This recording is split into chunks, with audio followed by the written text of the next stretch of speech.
সুপ্রিয় শিক্ষার্থী বন্ধুরা, আসসালামু আলাইকুম। আশা করি সকালে ভালো আছেন। সো আজকে আমরা চ্যাপ্টার 19 গামা ও বিটা ফাংশন নিয়ে ডিসকাস করব। ওকে, তো আশা করি ভিডিওটি মনোযোগ সহকারে দেখবেন, ঠিক আছে? সো আমাদের চ্যানেলটিকে অবশ্যই সাবস্ক্রাইব করবেন, আর যদি ইতিমধ্যে সাবস্ক্রাইব করে থাকেন তাহলে আপনাকে অসংখ্য ধন্যবাদ। ওকে, গামা ও বিটা ফাংশন এটা নিয়ে আজকে আমরা ডিসকাস করব। গামা ফাংশনটা কি, ঠিক আছে? এখন দেখুন, আমাদেরকে অবশ্যই জানতে হবে গামা ফাংশন বিষয়টা কি ম্যাথগুলো করার আগে। অপকৃত ইন্টিগ্রাল যেমন integration of 0 to infinity e to the power minus x to the power n minus 1 dx যদি হয়, ওকে, যেখানে n এর মান কিন্তু 0 থেকে বড়, এটা হলো শর্ত হয়, তবে তাকে গামা ফাংশন বলা হয়। তাহলে অপকৃত ইন্টিগ্রাল যদি এটা হয় তবে তাকে গামা ফাংশন বলা হয়, যাকে আবার সেকেন্ড অয়লারিয়ান বলা হয়, আবার একে গামা এন দ্বারা প্রকাশ করা হয়। আশা করি বুঝতে পারছেন গামা ফাংশন বিষয়টা কি। তাহলে আমি আবারও লিখে নিলাম, এখানে গামা এন সমান আমরা লিখতে পারি integration of 0 to infinity e to the power minus x n minus x to the power n minus 1 dx। এটাই হলো গামা ফাংশনের মূল সূত্র। এটার সাহায্যে আমরা গামা ফাংশনের ম্যাথমেটিক্সগুলো সলভ করবো। গামা ফাংশনের আরও কিছু সূত্র আছে, সেগুলো আমরা ম্যাথমেটিক্স সলভ করার সময় আস্তে আস্তে স্টেপ বাই স্টেপ আমরা জানবো। ওকে, সো আমি এখানে একটা ম্যাথমেটিক্স উঠে নিব। চলুন আমি ম্যাথটা উঠে নিই। Example suppose 1। আচ্ছা, তো চলুন আমরা লিখবো। তো আমাদেরকে সলভ করতে হবে গামা 1 সমান আমাকে 1 প্রুফ করতে হবে। তো আমাকে করতে হবে গামা 1 সমান 1। চলুন আমরা করি। ওকে, সো আমরা জানি, আমি এখানে লিখতে পারি।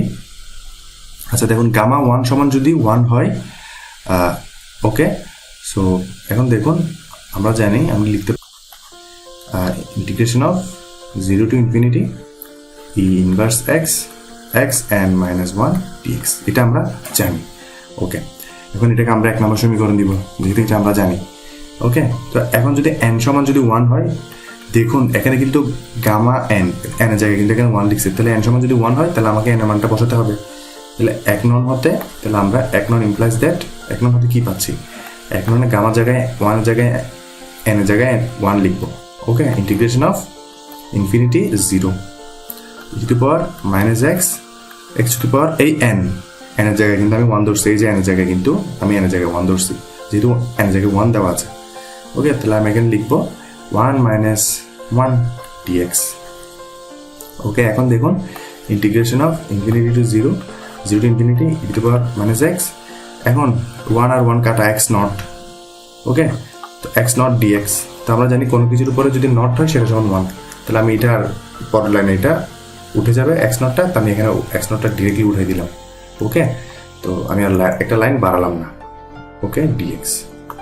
আশা করি আপনারা একটু পর্যন্ত বুঝতে পারছেন, ঠিক আছে? এখন দেখুন, ওকে, এখন আমি কিন্তু লিমিটে উঠাই নিব। তো লিমিটে যদি উঠাই নেই তাহলে আমাকে কি করতে হবে? এখন দেখুন, লিমিটে যদি উঠাই নেই, ইন্টিগ্রেশনটা যদি আমি উঠাই দিই, তাহলে আমাকে আবার লোয়ার লিমিটগুলো লিখতে হবে। তাহলে এখানে আছে কি? আচ্ছা, এটা একটা সূত্র আছে, আপনারা নিশ্চয়ই জানেন, integration of e to the power m e to the power nx, ঠিক আছে? তো e to the power mx, এটা একটা সূত্র আছে mx dx। এই সূত্রটি হলো, তো এটা সময় আমাদের লিখতে হবে e to the power mx, নিচে হলো m, ঠিক আছে? এখানে এই যে m, যেহেতু এখানে m নেই, তাহলে m এর সহগ -1 দেওয়া আছে। তাহলে আমি এখানে m এর জায়গায় m এর সহগ -1টা লিখে নিব। ওকে, তাহলে আমি এখানে লিখলাম x, লিখলাম m এর সহগ -1 সেটা আছে এখানে লিখলাম। তাহলে আমি এখানে m এর সহগটা -1টা আমি এখানে লিখে নিলাম। ওকে, আশা করি একটু পর্যন্ত বুঝতে পারছেন। এখন আমাকে আপার লিমিট আর লোয়ার লিমিটগুলো লিখতে হবে, তো লিখে নিলাম। ওকে, এখন দেখুন, এখন আমরা যে কাজটি করব, আচ্ছা আমরা এখন এটা লিখবো। ওকে, তো এখন চলুন এটা আমরা লিখে ফেলি। আচ্ছা, এখানে দেখুন আমি কিছু সাইড নোট করে নিই। আচ্ছা, এখন x এর জায়গায় যদি ইনফিনিটি বসাই, তাহলে e to the power infinity সমান আমরা লিখতে পারি ইনফিনিটি। আচ্ছা, এটা আমরা জানি। এখন দেখুন e to the power minus infinity, এটা সমান আমরা জানি 1 by infinity, 1 by e to the power infinity. আর e to the power infinity সমান আমরা কি জানি? e to the power infinity সমান ইনফিনিটি। তাহলে এখানে e to the power ইনফিনিটির জায়গায় আমরা কি লিখবো? ইনফিনিটি, কারণ আমরা e to the power infinity সমান জানি আমরা ইনফিনিটি। আর কোন 1 এর নিচে যদি ইনফিনিটি হয় তাহলে সেটা সমান আমরা 0, ঠিক আছে? তাহলে এখন দেখুন আমি এটা সাইড নোটটা করে নিলাম। এখন আমরা এটাকে ডেভেলপ করব। চলুন ডেভেলপ করি। মাইনাস, দেখুন এখন দেখুন ই টু দি পাওয়ার মাইনাস এক্সের জায়গায় আমাদেরকে আপার লিমিট বসাতে হবে। আপার লিমিট বসালাম, সূত্রে মাইনাস দিলাম। ওকে, এখন দেখুন আবার আমাকে কি করতে হবে, আপার লিমিটটা বসাতে হবে, লোয়ার লিমিটটা বসাতে হবে। চলুন লোয়ার লিমিটটা বসাই, মাইনাস 0। আচ্ছা, এখন দেখুন, ওকে, তো এখানে আলটিমেটলি মাইনাস, এই যে দেখুন ইনফিনিটি সমান কি, e to the power infinity, e inverse infinity. তো এটা সমান আমরা কি জানি 0। তাহলে আমরা এখানে এটার জায়গায় আমরা লিখতে পারি 0, ই ইনভার্স ইনফিনিটির জায়গায় আমরা লিখতে পারি 0।